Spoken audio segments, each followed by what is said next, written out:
እንዴት ናችሁ ተማሪዎች? የማነ ብርሃን ነኝ ከዊንግ ዋን አካዳሚ። የአራተኛውን ዩኒት ኮንሰምፕሽን ሴቪንግ ኤንድ ኢንቨስትመንት ፖርሽንን በዚህ ላይ እንቀጥላለን። ዋትስ ኢንቨስትመንት? ሊተራሊ እንደምናወራው አይደለም። በየአካባቢያችን ኢንቨስትመንት እንደምንለው አይደለም። ኢንቨስትመንት ማለት ጉድስ ፐርቼዝድ ኦር አኩሙሌትድ ዛት አር ኖት ኮንሱምድ ቱዴይ፣ ዛሬ ልንፈጀው የማንችል ሌላ ሀብት ይዞ እንዲመጣ የሚያደርገን ወጪ ማለት ነው። ሌላ goods purchased or accumulated that are not consumed today but used to generate future wealth. ዳቦና ሻይ ስንጠጣ that is not investment፣ ለዛሬ ኮንሰምፕሽን ነው። አያማ ቤት ብንገዛ that is not investment in terms of economics። addition of new thing መኖር አለበት በኢኮኖሚክስ። በተለይ ቦታ ገዝታችሁ ቤት ስትሰሩ ነው የቤቱ ቁጥር የሚጨምረው። ከውጭ መጥታችሁ ቤት ብትገዙ ትራንስፈር ኦፍ ኦውነርሺፕ ራይት ነው። ስሙን ነው የምታዞሩት። ስንት ቤት አለ ድሮ የነበረው ቤት። ስለዚህ በዚህ ሌሰናችን እቃዎችን ገዝተን አጠራቅመን ሌላ ሀብት ይዘው እንዲመጡ የምንሰራባቸው that is considered as investment. There are different types of investments. among that gross investment and net investment. ስሙ ይናገራል። gross is before depreciation. gross investment የምንለው ወይንም gross capital investment የምንለው a company's capital investment before deducting of depreciation. ለአረጁ እቃዎች እዚህ ተቀምጧል depreciation። አንድ እቃ ገዛችሁት፣ ቤት ገዛችሁ፣ 5 ዓመት ተጠቀማችሁበት። ከ5 ዓመት በፊት የነበረው የቤቱ አቋምና አሁን ተመሳሳይ ነው? ትንሽ ማርጀት ይኖረዋል፣ ቆርቆሮ ሊያፈስ ይችላል። እነዛ ያፈሰሱ ነገሮችን በገንዘብ ስትሸፍኗቸው፣ ያረጁ ዕቃዎችን ስታሳድሷቸው የምታወጡት ወጪ is known as depreciation። ስለዚህ እነዛን ነገሮች ከማሳደሳችን በፊት the wear out ፕሮዳክቶችን outdated የሆኑ ጉዶችን ከተካሱ በኋላ ከታደሱ በኋላ የምናገኘው ኢንቨስትመንት ኔት ኢንቨስትመንት ይባላል። ግሮሱ ምን አልኩኝ? ቢፎር ዲዳክቲንግ ዴፕሪሺዬሽን። ካፒታል ኢንቨስትመንት አለ። ያ ኢንቨስትመንት ግን ወጪውን ለእድሳት ለምን ካረጀ ማሳደስ ይኖርብናል። ለእድሳት የምናወጣው ወጪ ዲፕሪሺዬሽን፣ ከሱ በፊት ሳይቀነስ የምናወጣው ግሮስ። ከግሮሱ ኢንቨስትመንቱ ላይ ወጪውን ስንችል አሳድሰን ከሆነ ኔት ኢንቨስትመንት ይባላል። ያ ለማሳደስ ቫልዩ የቀነሰውን ፕሮዳክት ቫልዩ እንዲመለስ ያወጣነው ወጪ depreciation ይባላል። any investment that is made for the purpose of compensating for such depreciation which is caused by production in a current year is not real investment. ተመልከቱ፣ አንድ ኢንቨስትመንት አለ። አዲስ ነገር ስትገዙና የነበረውን ስታሳድሱ አንድ አይነት ነው። ወደ ነበረው ለማስመለስ የምናወጣው ወጪ ሪፕሌስመንት ኢንቨስትመንት ይባላል። እቃው ሲያረጅ ያለው ቫልዩ ዴፕሪሺዬሽን ይባላል። ዴፕሪሺዬት አድርጓል እንላለን። ያን ለማሳደስ የምናወጣው ወጪ ሪፕሌስመንት ኢንቨስትመንት ይባላል። ስለዚህ ሶስት አይነት ያየን ማለት ነው። ግሮስ ማለት ቢፎር ዲዳክቲንግ ዴፕሪሺዬሽን፣ ኔት ማለት አፍተር ዲዳክቲንግ ዴፕሪሺዬሽን ፍሮም ግሮስ ኢንቨስትመንት፣ ሪፕሌስመንት ኢንቨስትመንት ለእቃው በነበረበት እንዲሆን የምናወጣው ወጪ፣ ለዲፕሪሺዬሽን ላረጀው ዕቃ በነበረበት ለመመለስ የምናወጣው ሪፕሌስመንት ኢንቨስትመንት፣ ኦሪጂናል ወጪ አይደለም። ከዚህ በተጨማሪ we can classify this investment as autonomous investment and induced investment። ልክ እንደ ኮንሰምፕሽን autonomous consumption እና induced consumption ብለናል። autonomous investment is the expenditure on capital formation፣ ወጪ ነው፣ but which is independent of the change in income, which is independent of rate of interest or rate of profit። ፕሮፊት አገኛለሁ ብላችሁ አይደለም አውቶኖመስ ኢንቨስትመንት የምታመጡት። መንግስት መኪና መንገድ የሚገነባው፣ መኪና መንገድ የሚዘረጋው፣ ሃይዌይ የሚዘረጋው፣ የውጭ መብራት የሚዘረጋው፣ ፎር ኤግዛምፕል ሪሰንትሊ ኮሪደር ልማት የሚገነባው መንግስት ትርፍ ለማምጣት ነው ከኛ? ኔቨር። ኢትስ ኢንዲፔንደንት ኦፍ ኢንካም። ዚስ አፕሮች ኢዝ ጀነራሊ ቴክን ኢን ዘ ገቨርንመንት ሴክተር። አዝ a result of this one, autonomous investment is income inelastic። ኢንካም ስለተቀያየረ አይደለም። the sensitiveness to change in income is very very low ማለት ነው። inelastic ማለት inelastic በኢንካም መልስ ያለው ግብረ መልስ the responsiveness of the government as a result of change in income ማለት ነው። inelastic income ማለት it is not affected by change in income ማለት ነው። ተመልከቱ እዚህ ቃል በቃል ተጽፏል። generally government makes autonomous investment because of the welfare consideration የግለሰብ የሃውስሆልዶች ዓላማ እቃዎችን ገዝተው ተጠቅመው ሳቲስፋክሽን ማግኘት ነው። የፈርሞች ዓላማ ጥሬ ዕቃ ገዝተው ዕቃ ያረጉትና አውትፑት አድርገው ሽጠው ፕሮፊት ማግኘት ነው። የመንግስት ደግሞ የተሰበሰበ ህብረተሰቡን ደስታ መጠበቅ ዌልፌር ኮንሲደሬሽን የመንግስት ኃላፊነት ስለሆነበት ነው። ስለዚህ this one is independent of this investment is independent of income ይሆናል ማለት ነው።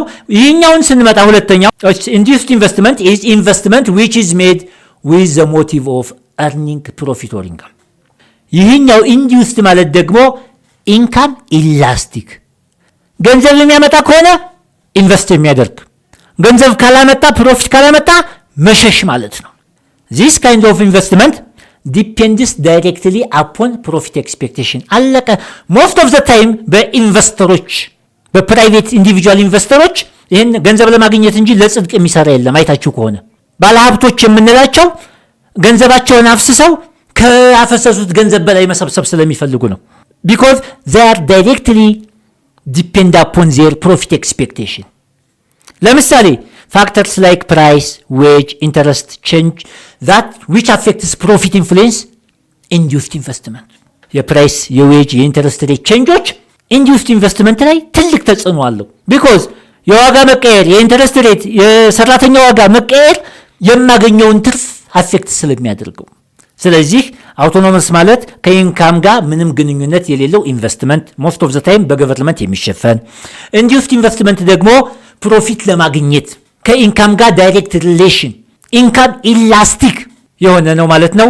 so most of the time induced investment is taken by the one ፕሮፊት ኤክስፔክት ከሚያደርግ አካል ጋር የሚገናኝ ነው ማለት ነው። ይህንን ካል ፕራይቬት ኢንቨስትመንት እና ፐብሊክ ኢንቨስትመንትስ የተለያዩ ታይፖችን እያየ ነው። ፕራይቬት ኢንቨስትመንት is investment which is made by the private sector in the form of new machinery ሊገዙ ትችላላችሁ። ኢኩዊፕመንት መግዛት ቢልዲንግ ኦፍ ኒው ፋክተሪስ ኦልድ አላለም። ተመልከቱ አዲስ ብትገዙ ባለቤትነት ስም ማዞር ነው ብያቸዋለሁ። ቢልዲንግ ኦፍ ኒው ፋክተሪስ ኢንክሪዝ ኢን ኢንቨንተሪስ ከነበረ ላይ ሌላ ጭቆችን ስንጨምር ማሽነሪዎችን ስንገዛ በዚህ ክላሲፊኬሽን the ownership criteria ነው የምናየው። private investment is an investment which is made by private sector public investment የምንለው ደግሞ it is investment by the state whether through central or local government or through the publicly owned industries or corporations በመንግስት በተያዙ ድርጅቶች በመንግስት በክልልም ሆነ በፌደራል መንግስት ኢንቨስት የሚደረጉ ማንኛውም ነገሮች ፐብሊክ ኢንቨስትመንት ይባላሉ። ፐብሊክ ኢንቨስትመንት broadly divided by physical investment, human investment ወይንም ደግሞ consumption investment ብለን እንከፍላቸዋለን። ለምሳሌ ፊዚካል ኢንቨስትመንት ከምንላቸው መንግስት ታንጂብል ኢንቨስትመንት ኢንፍራስትራክቸር ላይ ሲሰራ ለምሳሌ ትራንስፖርት ሴክተሩ ላይ ቴሌኮሙኒኬሽን ላይ ሲሰራ ፊዚካል ታንጂብል ናቸው። ሂውማን ወይንም ኢንታንጂብል ኢንቨስትመንት የምንለው ደግሞ ሂውማን ኢንቨስትመንት የምንለው ኖሌጅ ላይ መንግስት ኢንቨስት ቢያደርግ ስኪል ላይ ትሬኒንግ ዴቨሎፕመንት ላይ ኮንሰምፕሽን ኢንቨስትመንት የምንላቸው this are investment by the government for example social security የማህበራዊ ዋስትና ፔንሽን በማህበራዊ ዋስትና ለፔንሽን መንግስት የሚያወጣው ወጪ ኮንሰምፕሽን ኢንቨስትመንት ይባላሉ። ስለዚህ መንግስት የሚያወጣቸው በእነዚህ በሶስት መልኩ ይታያሉ ማለት ነው። then the other concept is interest rate ማለት ምን ማለት ነው? ከባንክ ለተበደርነው ገንዘብ የምንከፍለው ክፍያ that is known as interest ይባላል። interest is the cost of borrowing money. There are two types of interest rates. These are nominal and real interest rate.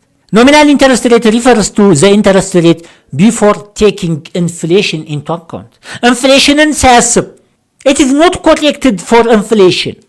የዋጋ ግሽበትን ሳያስብ currently ባንክ ቤት ስትሄዱ ያለው ኢንተረስት ሬት that is known as nominal interest rate. በተዘዋዋሪ ኢንፍሌሽን ሬትን አስቦ አጀስት ተደርጎ የሚነገረን ኢንተረስት ሬት ደግሞ ሪል ኢንተረስት ሬት ይባላል። it is an interest rate that has been adjusted to remove the effect of inflation. ስንት ፐርሰንት ነው የዋጋ ግሽበት ከዚህ ወደዚህ የመጣው? ያችን ማንሳት። በዚህም ለማሳየት ሪል ኢንተረስት ሬት ኢኳልስ ቱ ኖሚናል ኢንተረስት ሬት ማይነስ ኢንፍሌሽን ሬት ማለት ነው። ኢንፍሌሽን ሬትን የዋጋ ግሽበትን ሬቱን አስወጥተን፣ ስለዚህ ሪል ኢንተረስት ሬት ትክክለኛ ኮስት ኦፍ ቦሮዊንግ መኔን ያሳየናል ማለት ነው።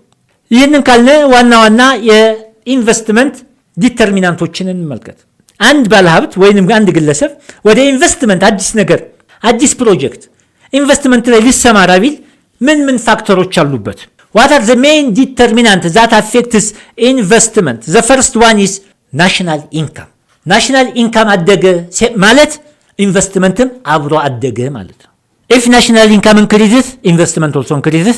if national income decreases, investment also decreases. ኢንተረስት ሬት ላይ ስንመጣ ኢንተረስት ሬት ለባንክ የሚከፈለው ጥቂት ከሆነ የምንበደረው መጠን ይጨምራል፣ ኢንቨስትመንት ይሰፋል። ውድ ከሆነ የምንከፍለው ባንኮቹ ይክፈለን ብለን እንቆጥባለን እንጂ ኮንሱም አናደርገው። ዛት ሚንስ ኢንቨስትመንት ላይ አናውለው። አሰረን። ለምን? ለተበደርነው ገንዘብ የምንከፍለው ክፍያ ውድ ሆነብን። በሶስተኛ ደረጃ ኤክስፔክቴሽንስ አባውት ፊውቸር ሴልስ፣ ሽያጬ ጥሩ ይሆናል፣ ሽያጬ ይወድቃል እያላችሁ ካሰባችሁ ኤክስፔክቴሽን አባውት ሁለት አይነት ነገሮች አሉ። ኢፍ አን ኢንዲቪጁዋል ኢዝ ኦፕቲሚስቲክ ኢንቨስትመንት ኢንክሪዝስ፣ ነገ ማገኘው ጥሩን የሚያስብ ከሆነ ዛት ኢዝ ኢንቨስትመንት ይጨምራል። ኤክስፔክቴሽኑ ግን ፔሲሚስቲክ ከሆነ ሰውየው አረ ነገ ወድቃለሁ፣ አረ ነገ ከስራለሁ የሚፈራ ከሆነ ፊውቸር ኤክስፔክቴሽኑ የሞተ ነው ማለት ነው፣ ኢንቨስትመንት ይቀንሳል። the other one is and the last one is business taxes። እነዚህ የተወሰኑት ናቸው እንጂ በጣም ብዙ ፋክተሮች አሉ። ቢዝነስ ታክስ ከመንግስት የሚመጣ የተለያዩ ፖሊሲዎች፣ ካተረፍነው ትርፍ መንግስት የሚቆርጥብን ብዙ ከሆነ ኢንቨስትመንታችን ይቀንሳል። ጥቂት ከወሰደብን እንደ ታክስ ብሎ ኢንቨስትመንት እየሰፋ ይመጣል ማለት ነው። ይህንን ካልን ኢንቨስትመንት ማለት አዲሽናል ነገር መጨመር ነው፣ ለሀገር ማሽነሪዎችን መግዛት ነው ካልነ what are the major roles of investment in economic growth? ከዛ በፊት ኢኮኖሚክ ግሮዝ ማለት ምን ማለት ነው? ኢኮኖሚክ ግሮዝ refers to an increase in the total output of the nations over time። የሀገራችንን አውትፑት በየአመቱ ምን እየሆነ መጣ እየጨመረ መምጣቱን የሚያሳየን ኢኮኖሚክ ግሮዝ እንለዋለን። a physical increase in output. most of the time economic growth does not show quality of life. ዴቨሎፕመንት አይደለም፣ ቁጥር ብቻ ነው። ይሄኛው ስታንዳርድ ኦፍ ሊቪንግ ነው ያሳየም ኢኮኖሚክ ግሮዝ። ግን ኢንቨስትመንት ካለ አውትፑት መጠን እየጨመረ ይመጣል። ተመልከቱ ሮል ኦፍ ኢንቨስትመንት ቱ ዘ ካንትሪስ ኢኮኖሚ። ኢንቨስትመንት ኢንፍሉዌንስስ ዘ ሬት ኦፍ ኢኮኖሚክ ግሮዝ ቢኮዝ ኢት ኢዝ ኤ ኮምፖነንት ኦፍ አግሪጌት ዲማንድ። ተመልከቱ አግሪጌት ዲማንድ ኢኳልስ ቱ ኮንሳምፕሽን ሃውስሆልድ ኮንሳምፕሽን ፕላስ ኢንቨስትመንት የምትለው ለማየት ገቨርንመንት ኤክስፔንዲቸር ፕላስ ኦር ማይነስ ነት ፋክተር ነት ኤክስፖርት ብለናል። በዚህ መሰረት አግሪጌት ዲማንድ ላይ እንዲጨምር እንዲቀንስ ያደርገዋል። ሉካቲር አግሪጌት ዲማንድ ማለት በተዘዋዋሪ the country's GDP at expenditure approach. It's part of aggregate demand, component of aggregate demand that affects positively or negatively. ካለ ግን ኢንቨስትመንት ከጨመረ that affects positively. Investment adds the stock of capital. That means machinery ወይንም ቴክኖሎጂ which is a key driver of productivity. ምርታማነት የሚመጣው ትልቁን ሚና የሚጫወቱት ማሽነሪ እና ቴክኖሎጂዎች ናቸው። ኢኩዊፕመንቶች ፕሮዳክቲቪቲ ምርታማነት በጥቂት ነገሮች ብዙ ማምረት። ስለዚህ ኢንቨስትመንት ቡስትስ ኢኮኖሚክ አክቲቪቲ እንዲመጣ ትልቁን ሚና ይጫወታል። የመጨረሻው ሌሰናችን ፖርሽን ላይ ኮንቴንታችን አክሰሌሬተር ቲዮሪ ኦፍ ኢንቨስትመንት። አንዳንድ ሰዎች ኢንዲቪጁዋሎች ሃውስሆልዶች ለኮንሳምፕሽን ሲያወጡ ከኢንቨስትመንት ጋር ምንም ግንኙነት የሌላቸው ይመስላል። ይህኛው አክሰለሬተር ቲዮሪ ኦፍ ኢንቨስትመንት ግን ምን ያስባል? አክሰለሬተር ቲዮሪ ስቴትስ ዛት ካፒታል ኢንቨስትመንት አውትሌይ ኢዝ ዘ ፋንክሽን ኦፍ አውትፑት። ኢንቨስት ለማድረግኛ ፋንክሽን ኦፍ አውትፑት ነው። አውትፑት ተመርቶ ደግሞ ተጠቃሚው ሃውስሆልድ ነው። ዌን ዲማንድ ፎር ኮንሱመር ጉድ ራይዝስ፣ ተመልከቱ የእኛ ፍላጎት የሃውስሆልድ ዲማንድ ፎር ጉድ ኢንክሪዝ ካረገ ምን ላምርት ብሎ ባለሀብቱ እንዲያስብ ያደርገዋል። it triggers a proportionately larger rise in demand for capital goods።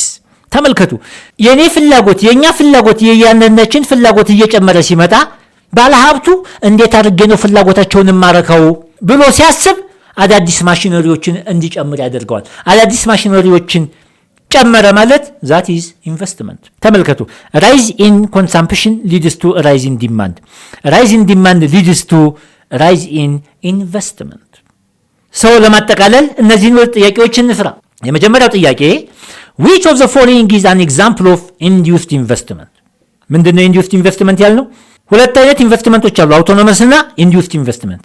አውቶኖመስ ከኢንካም ጋር ምንም ግንኙነት የሌለው፣ induced ኢንቨስትመንት ማለት ደግሞ ከኢንካም ጋር ዳይሬክት ሪሌሽን ያለው። ስለዚህ ትክክል የሆነው የትኛው ነው? ኤ ገቨርንመንት ሮድ ኮንስትራክሽን this is autonomous. ኢንቨስትመንት due to increase in demand this is induced. Investment in defense that is taken by the government autonomous. Investment due to population growth that is autonomous. መልሳችን ምን ይሆናል? ለገንዘብ ብሎ የሰዎችን ፍላጎት አይቶ ኢንቨስትመንት የወጣው ኢንዲዩስድ ኢንቨስትመንት ሃቭ ዳይሬክት ሪሌሽን ዊዝ ኢንካም ብለናል። በግለሰቦች የሚደረግ ነው፣ ለትርፍ ነው፣ ፕሮፊት ኤክስፔክቴሽን ስላላቸው ነው። ስለዚህ ፕሮፊት ለማምጣት ከነዚህ ከተዘረዘሩት ውስጥ ቢ ላይ የተቀመጠው ፍላጎት በመጨመሩ ምክንያት ኢንቨስት የምናደርገው ዛት ኢዝ ናውን አስ ኢንዲዩስድ ኢንቨስትመንት ይባላል። መልሱ ቢ ይሆናል ማለት ነው። ሁለተኛው ጥያቄ መጨረሻ ላይ ስለላይ ያነሳ ነው። the accelerator principle describes the relationship between accelerator principle describes the relationship between ምንድነው ያሉት? ካፒታል ኢንቨስትመንት outlay is a function of output ነው ያሉት። ስለ እነዚህ ነገሮች የሚያወራው የትኛው ነው? ኢንተረስት ሬት ኤንድ ኢንቨስትመንት ግሬድ ኤክስ ነው። ኮንሰምፕሽን ኤንድ ኢንቨስትመንት ሌቭል ኦፍ አውትፑት ሲ ላይ የተቀመጠው the level of output and induced investment። ተመልከቱ ሌቭል ኦፍ አውትፑት የኛን የማምረት መጠን እንድናሰፋ እንድንጨምር እንድንቀንስ ያደርገናል። በምን ምክንያት? ሃውስሆልድ ዲማንድ ኢንክሪዝ ካደረገ ኢንቨስተሩ እንዴት አድርጌ ነው የነዚህን ፍላጎት ማርካት የምችለው ይላል። ኢንክሪዝ ዲማንድ ፎር ማሽነሪ ጨመረ ማለት ድሮ ከነበረው ምርት ጨመረ ዛት ሊድስ ቱ ኢንቨስትመንት። ይህ ኢንቨስትመንት በምን ምክንያት? ዲዩ ቱ ኢንክሪዝ ኢን ሃውስሆልድ ዲማንድ ሃውስሆልድ አውትፑትስ። ሰው መልሳችን ሲ ይሆናል ማለት ነው። ለዛሬ ይህንን ይመስላል። በሚቀጥለው እስከምንገናኝ መልካም ቆይታ